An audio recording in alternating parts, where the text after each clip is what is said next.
People of Earth, good evening.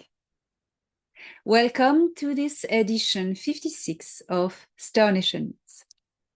I am here to give you updates from current events in this galaxy that are quite significant at a global scale and influencing the future of Earth as a planetary civilization. Today we have two very important guests, Thor Han Eredyon and Anax from the Council of Alnilam.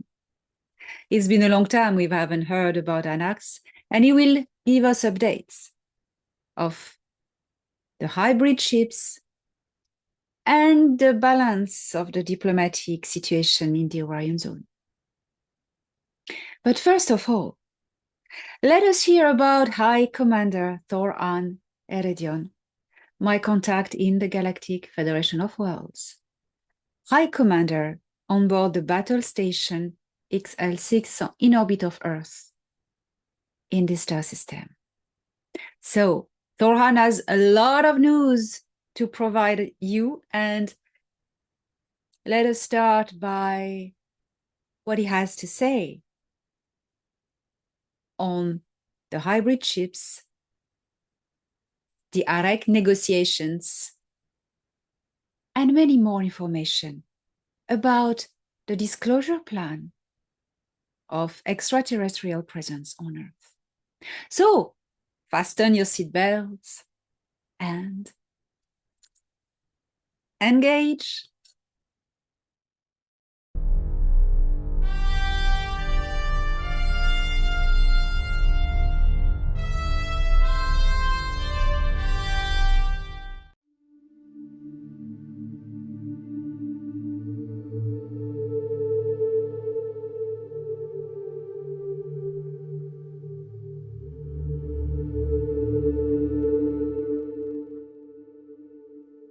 We have news from the Still Fire Star Cluster.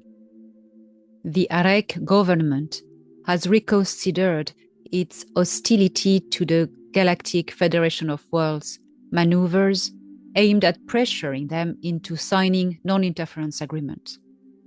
In fact, Prince Ia's presence greatly improved our negotiations with the AREC. Without him in the game, we probably would not have succeeded in those negotiations. He is a powerful and crucial asset in galactic diplomacy. His wisdom and experience are a treasure we can learn from. Here is what happened in detail. As you may know by now, the AREC set their conditions to the new non-interference agreements as they found the ways of the Galactic Federation of Worlds to be somehow intrusive.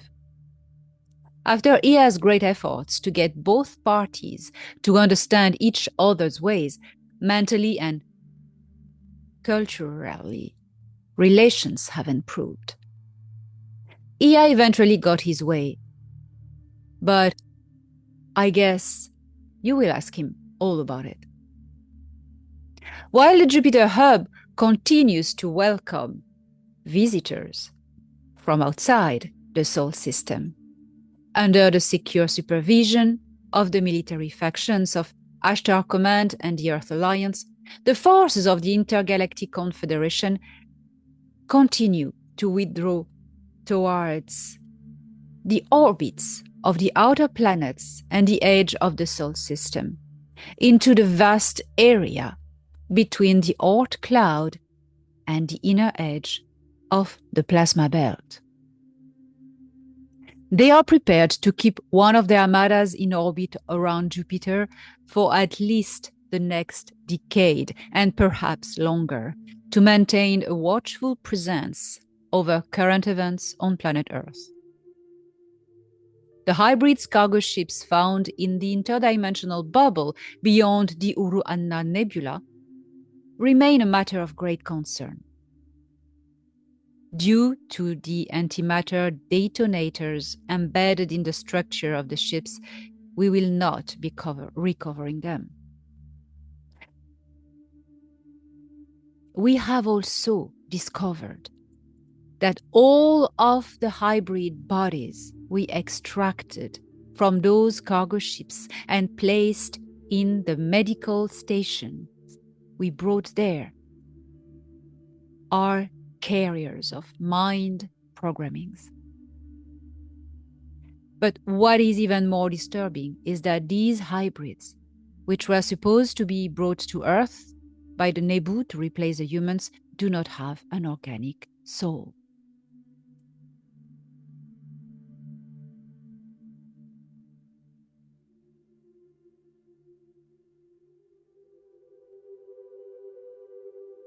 These bodies are inhabited by artificial intelligence, formerly linked to the core consciousness or queen of the Nebu hive, the very entity we infected and destroyed 3 Earth years ago.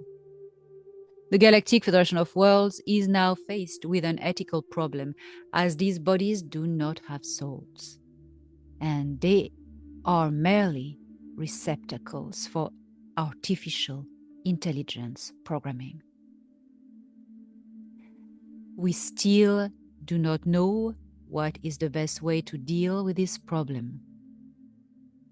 The valuable assistance of the Kili Tokurt has saved us from tremendous collateral damage and fatal consequences.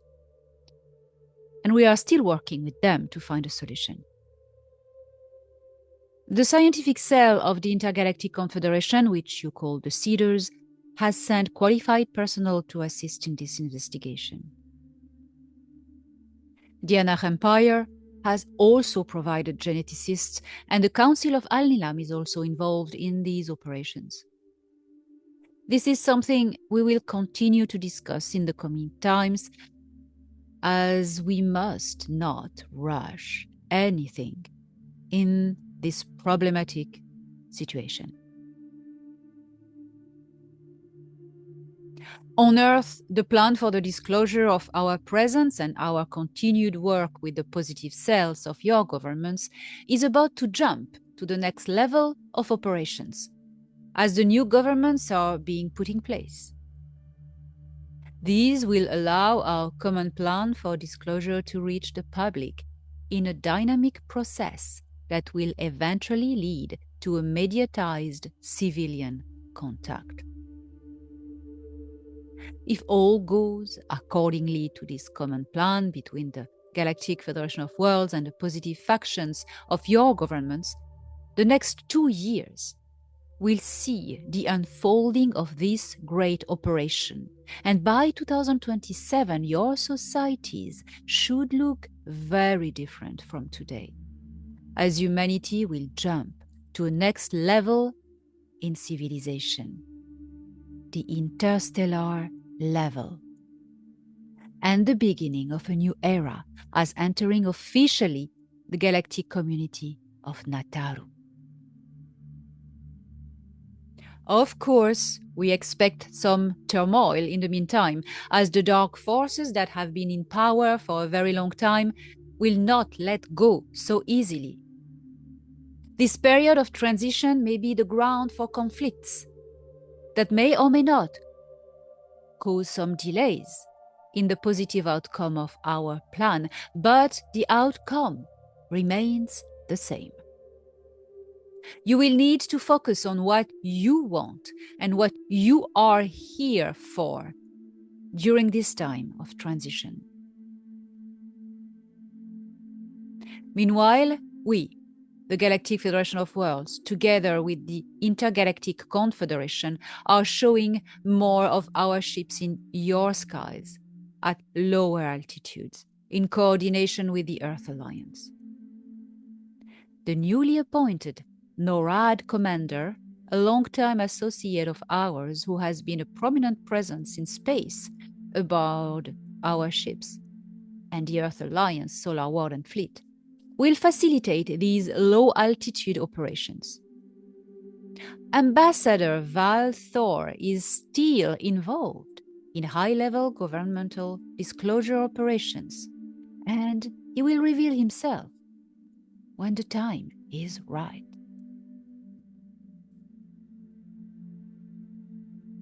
Drones are sent to fly over airports and important monuments to accustom the public to the existence of such technologies and the reality of extraterrestrial, civilized life. Some of these drones are also manufactured on Earth by your military industries. And all the truth will come out. All of it.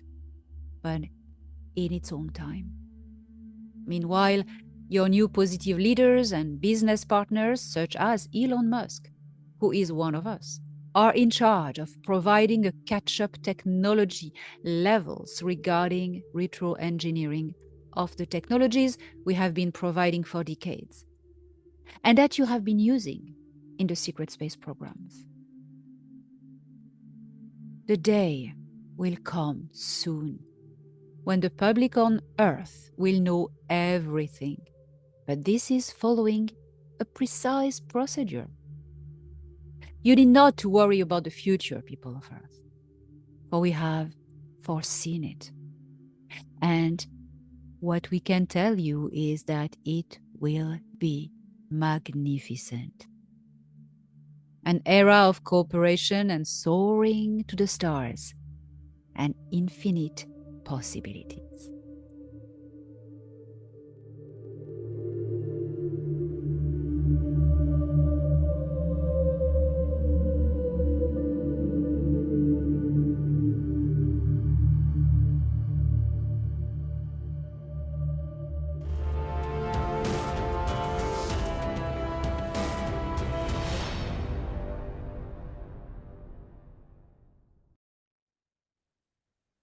Let us hear now what Egaroth, Councillor Anax, from the Council of Zagara, or Council of Alnilam as you know it, shares his perspective on the dealing with the Nebu hybrids cargo ships.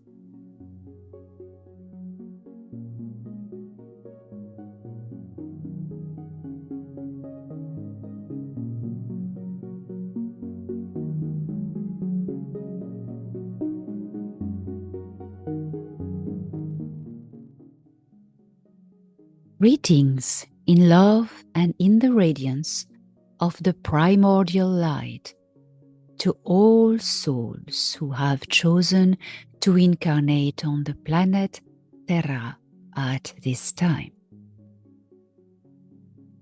My report, which is based on the expertise of the Council of Zagara regarding the space cargo found in the time distortion enclave outside the Uruana Nebula vortex, is as follows. There is no danger to the galactic plane of Nataru and all its existences as long as we keep these cargo ships out of our reach. They must strictly and absolutely remain enclaved within this distortion bubble. To move them would be a great tragedy. And we of the Zagara Council do not want that to happen. Our primary duty is to protect the lives of those we care for, all beings who trust in our wisdom to keep them out of harm's way. Therefore, we will resist any order to bring back even the smallest particle of matter from that place. The Nebu left us a poisoned gift. And if the Kili Tokert, formerly allied with them, had not warned us of the potential traps, we might have done the irreparable. But here it is, and the situation is as it is. Nothing will be taken out of the distortion anomaly. You asked about the fate of the many hybrid bodies in stasis. We will not answer on behalf of the Zagara Council. The United Nataru Alliance, which includes all of us in our totality, must speak. However, one fact shall be known. It has been discovered that the mass-produced hybrid bodies are not repositories of either organic or plasmic soul consciousness. They are empty bodies interfaced with artificial intelligence, ready to invade a world at the command of the Nebu Queen, which, as you may know, is no more in existence. We shall not retrieve the avatar bodies whose basic life functions are maintained by a biogel. Whatever is decided will be in favor of the safety of the inhabitants of our dear Nataru. That decision will be made in due time.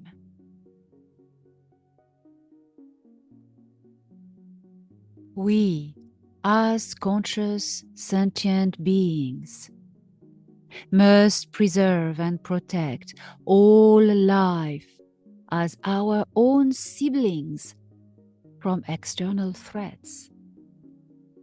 This duty is first and foremost. Love leads the way.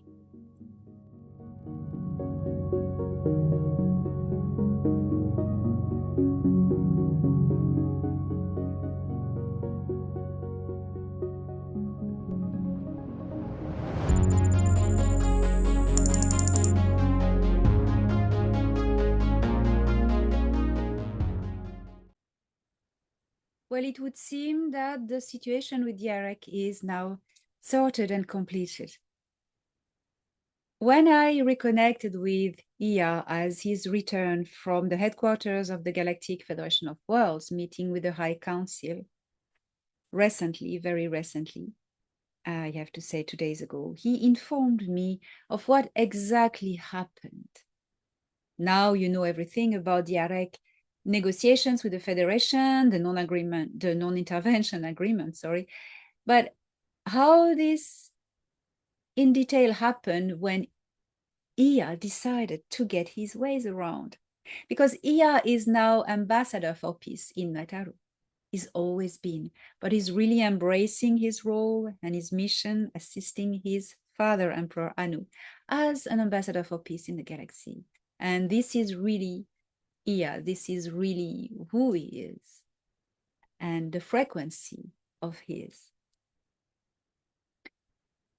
Ia wanted from the start that the Federation considers creating a horizontal cooperation, a bond between the Arek culture and the Federation's culture, multicultural organization.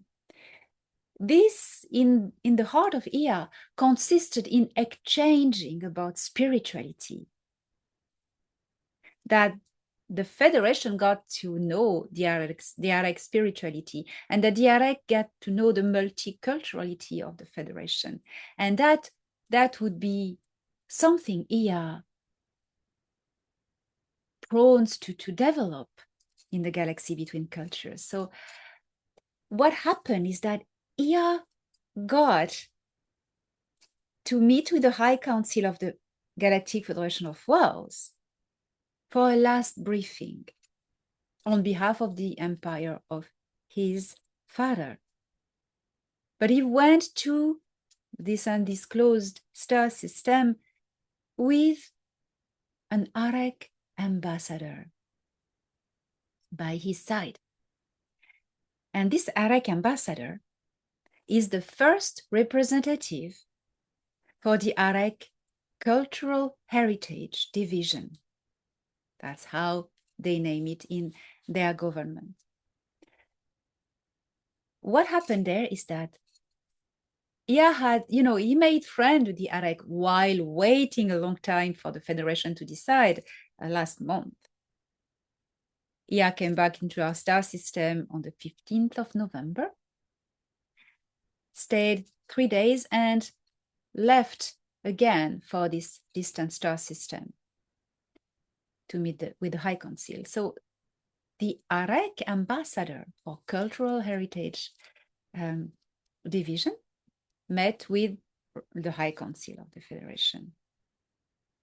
And he got to explain the mindset of the Arak based not on a social development and evolution, but based on the spiritual beliefs of the Arak. The Arak, of course, believe in Source as the core creator of all things, as all evolved civilizations do.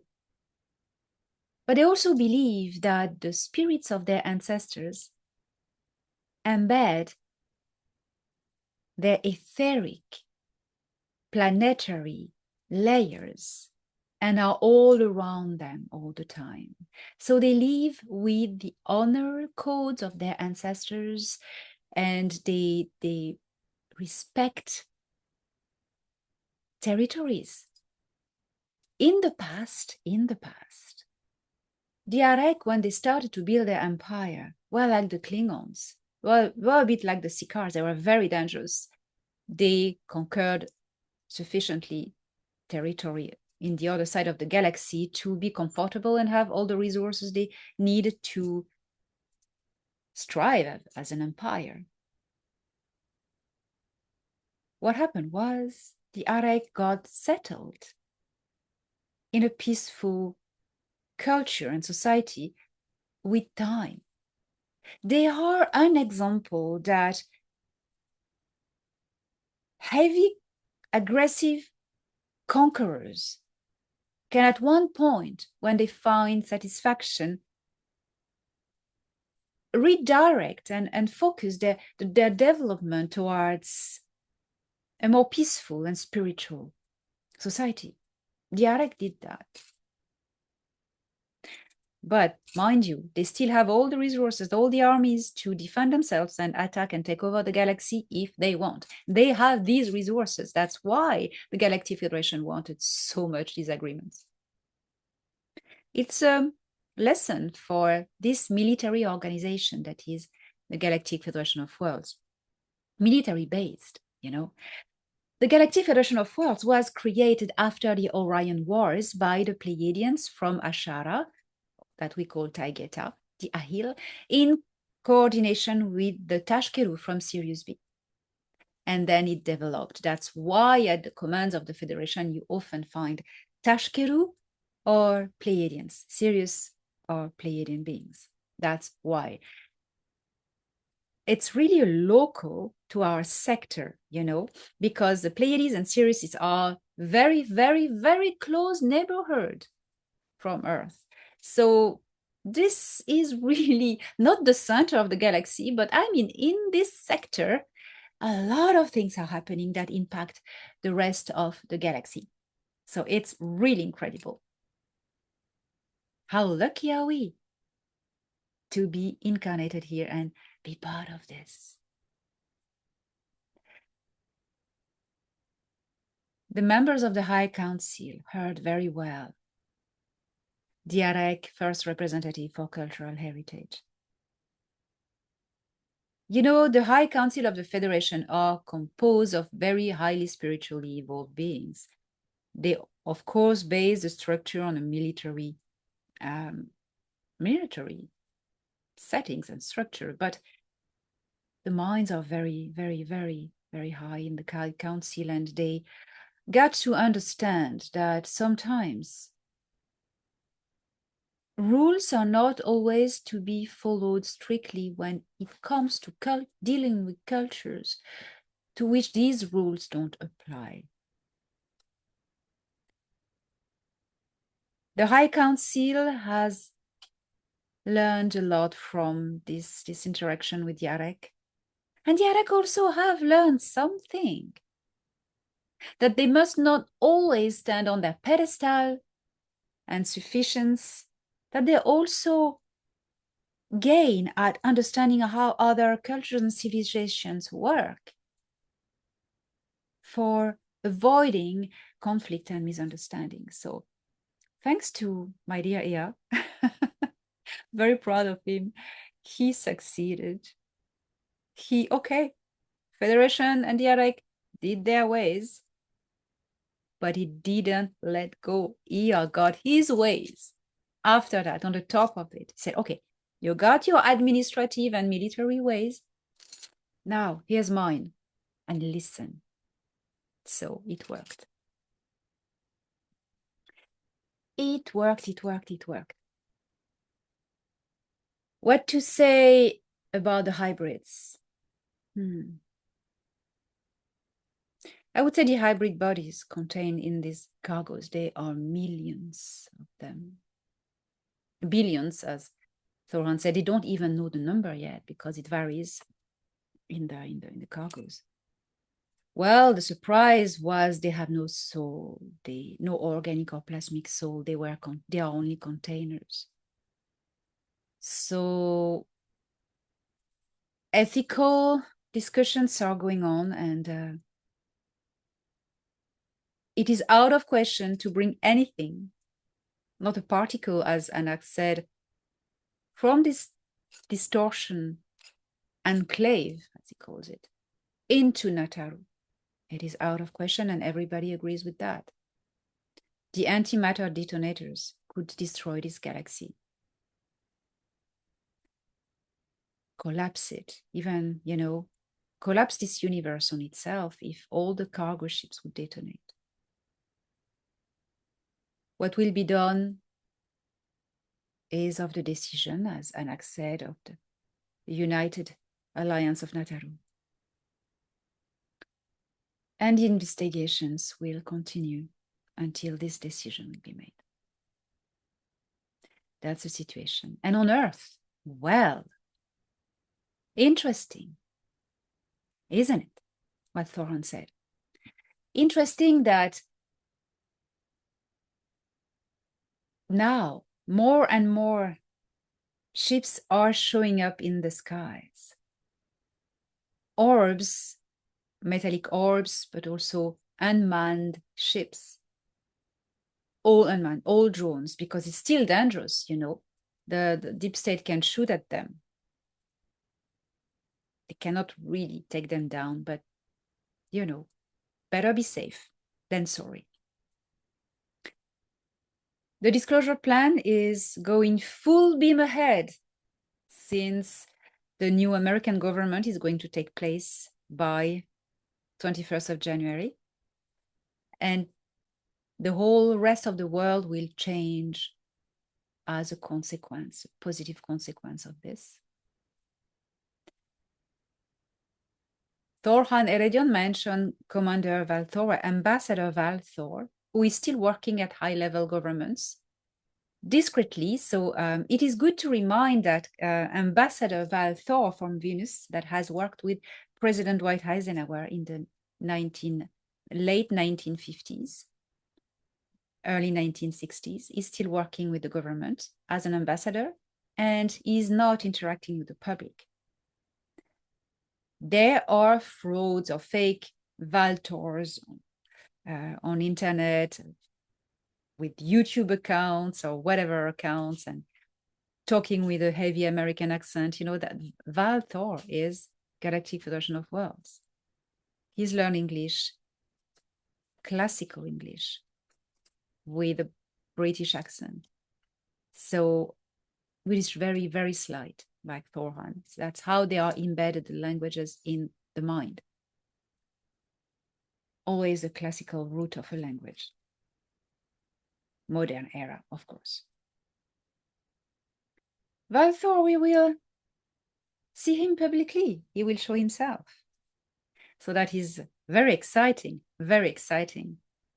And what about Elon Musk? Elon Musk, who has been working with the Federation for a long time. Remember the Jupiter agreements, 14 to 17 July 2021, where he was there as to plan the future. And now that Trump is elected, Elon Musk unveils more and more the plans of the Earth Alliance, which he will have the honor to unfold and put at disposal of everyone, imply new connectivity, new technologies, free energy, medical free technologies. This is going to be incredible, incredible. My friend from Alpha Centauri, whom I met a few years ago, told me that he was meant to play a great role in the future of humanity, and he is more and more showing it. Of course, the deep state is demonizing him as he's promoting transhumanism, etc., etc. Well, you know, it's always the same thing. When someone is meant to do good to humanity at the detriment of the deep state, they are demonized. Trump has been.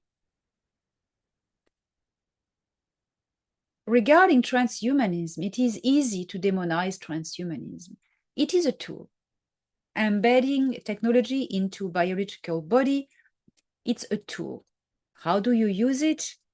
It's up to you. It's always the same thing. You can use a screwdriver to put a nice picture on the wall that will enlighten your days and your mind, or you can stab someone with it, you know. Embedded technology is the same. I have a communicator in my body that allows me to contact extraterrestrials and protects me with a frequency shield. Disabled people will be able to walk. Blind people will be able to see. So many things to repair the human body mechanically. It's a tool. Let's see what comes. And remember, you decide. Why freaking out? Nobody will impose you to put a chip in your body. You choose. You do whatever you want. It's your body. You want to put a chip in it, you do. You don't want to, you don't want to. I mean, why freaking out? What's this freaking out thing about transhumanism? I don't get it. Free will is there, will always be, and even more in the coming times. So why freaking out? You know, you are in control. You are in power. So on these beautiful last words, I am wishing you, together with High Commander Thor Han Eredyon, Counselor Anax, and my dear Ea Anach Prince, a wonderful week. And you know the future starts today and now. It will be how you make it, how you think it. We love you so very much. We have always been here for you and always will. From our heart.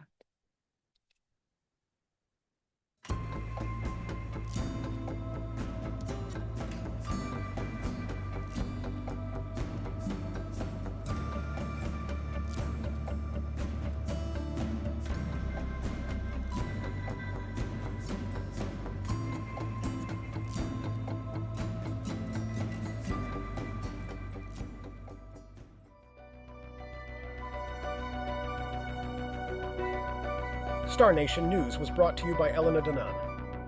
Don't miss the latest news every Monday on Elena Danan's channel.